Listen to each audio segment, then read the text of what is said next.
કેશોદ તાલુકાનો ખેલ મહાકુંભના ઉદઘાટન પ્રસંગે ડાયસ ઉપર ઉપસ્થિત તમામ આગેવાનશ્રીઓ, વાલી મિત્રો, વિદ્યાર્થી મિત્રો, શિક્ષકગણ સૌનું સ્વાગત કરું છું. કે રાજ્ય સરકારનો આજે કાર્યક્રમ છે એમાં સૌથી પહેલો ઉદ્દેશ હતો કે રમશે ગુજરાત તો જીતશે ગુજરાત. એના બાદ હવે નવો આવી ગયો છે કે ખેલેગા ઇન્ડિયા તો જીતેગા ઇન્ડિયા.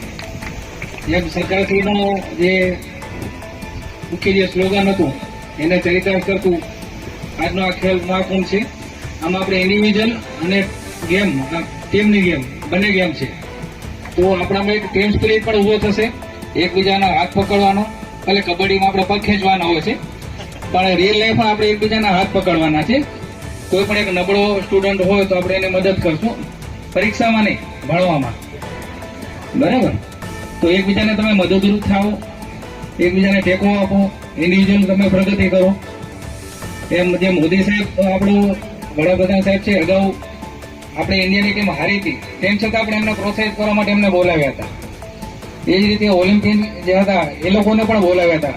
હારવું કે જીતવું એ તો એક પાર્ટ ઓફ ગેમ છે.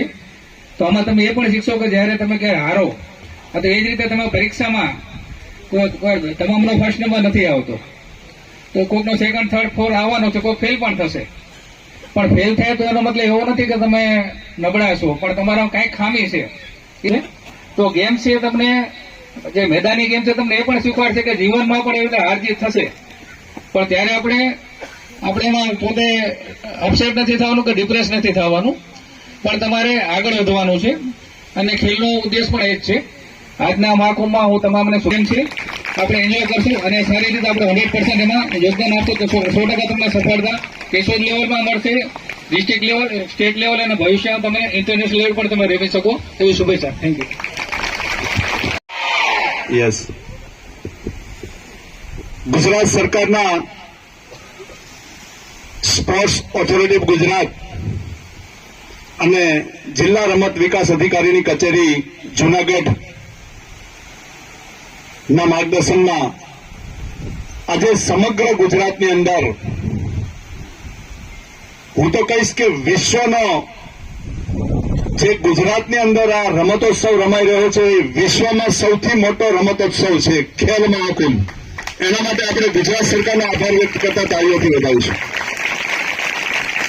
મિત્રો, આપ કુંભ મેળો જોશો, બીજા ઉત્સવો જોશો, એવો જ રમતગમત ક્ષેત્રે જો કોઈ સમગ્ર ભારત દેશમાં